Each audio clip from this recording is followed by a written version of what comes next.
నిమ్మగడ్డ రమేష్ కుమార్ గతంలో దాఖలు చేసినటువంటి కోర్టు ధిక్కరణ పిటిషన్ మీద వాదోపవాదాలు జరిగిపోయినాయి. అందులో హైకోర్టు ఒకంత అసంతృప్తి వ్యక్తం చేసింది. ఇక్కడ పోస్టులు అంటే ఎన్నికల కమిషన్లో పోస్టులు ఇవ్వమంటే ఇవ్వలేదు అన్నటువంటి పాయింట్ మీదన అసంతృప్తి వ్యక్తం చేసింది న్యాయస్థానం అన్నటువంటిది కూడా ఇక్కడ ప్రధానమైనటువంటి చర్చకి దారితీసింది. ఇక్కడ ఎన్నికల కమిషన్ కోసం ఉద్యోగులు అంటే ఎన్నికల కమిషనర్ కోరుకున్నన్ని ఉద్యోగాలు ఎక్కడ ఎందుకు న్యాయ వ్యవస్థలో కోరుకున్నన్ని ఉద్యోగాలు కేంద్ర ప్రభుత్వం కానీ రాష్ట్ర ప్రభుత్వాలు కానీ ఇస్తున్నాయి. న్యాయమూర్తుల నియామకమే పూర్తిగా చేయట్లేదు. ఇక్కడ కావాలని ఇప్పటికి కూడా ఆంధ్రప్రదేశ్ హైకోర్టు బెంచ్ కానీ తెలంగాణ హైకోర్టు బెంచ్ కానీ సుప్రీంకోర్టు బెంచ్లో కానీ బోలెడు ఖాళీలు ఉన్నాయి. అవి ఒక ఎత్తు ఉన్నాయి. రెండో పక్కన సిబ్బంది కోరినంతమంది ఇస్తున్నారా అంటే ఇదే. ఇక్కడ ఎన్నికల కమిషన్ది సేమ్. అంటే అడిగారు కాబట్టి 100 మంది పోస్టులు ఇవ్వరు. దాంట్లో ఒక లెక్క ఏముందంటే డెప్యుటేషన్. ఇక్కడ ఈ ఎలక్షన్ అయిపోయాక ఆ సిబ్బందికి పనే ఉంటుంది. ఎన్నికల సంఘానికి ప్రభుత్వాల ఆలోచన అట్లుంటాయి. న్యాయస్థానాల ఆలోచన ఒక రకంగా ఉంటుంది, ప్రభుత్వాల ఆలోచన మరొక రకంగా ఉంటుంది. న్యాయస్థానం దృష్టిలో ప్రతిదీ కూడా ఒక సున్నితమైనటువంటి అంశమే.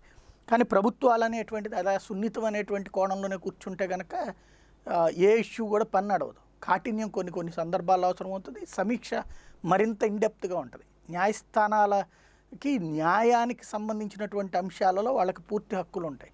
కానీ నియామకాల లాంటి వాటిలలో మానవతా దృక్పథం లాంటి వాటికి అవకాశం ఉంటుంది. కానీ కోరినన్ని పోస్టులు అనేటువంటిది ఉండదు.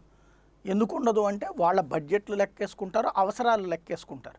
ఇప్పుడు ఎన్నికల కమిషన్ ఇప్పుడు ఇది అయిపోయిన తర్వాత మున్సిపల్ ఎన్నికలు అయిపోతాయి. మళ్ళీ 5 ఏళ్ల దాకా ఏ పని ఉండదు. 5 ఏళ్ళు కూర్చోబెట్టి చేసుకోవాలి. అందుకని వీళ్ళు ఏం చేస్తారు, వేరే శాఖల నుంచి డెప్యుటేషన్ తీసుకొస్తారు, ఇస్తుంటారు. నీకు 50 మంది కావాలా, 100 మంది కావాలా, 500 మంది కావాలా, ఇస్తారు. ఇక్కడ ఈయన ఉద్దేశం ఏంటి, నిమ్మగడ్డ గారి ఉద్దేశం ఏంటి, అక్కడ తన మనుషులు కొంతమందిని పెట్టుకోవాలనేటువంటి పోస్టులు వేసుకుంటారు, ఇచ్చుకోవడం అనేటువంటిది. ఎందుకంటే ఇక్కడ ఇది ప్రభుత్వం కూడా చేయదు ఈ నియామకాలు అనేటువంటిది. అలా చేసేసుకుంటానికి అవకాశం ఉంటుంది.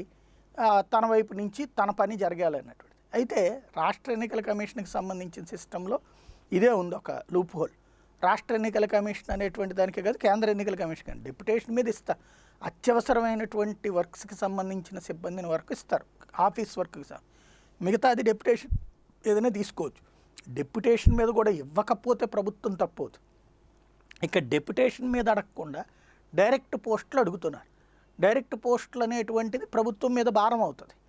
ఆ కోణాన్ని ఇప్పుడు ప్రభుత్వం వైపు నుండి వాదనలు వినిపించబోతూ ఉన్నారు అన్నటువంటిది వినబడుతున్న సమాచారం. ఏం జరుగుతుందో చూద్దాం.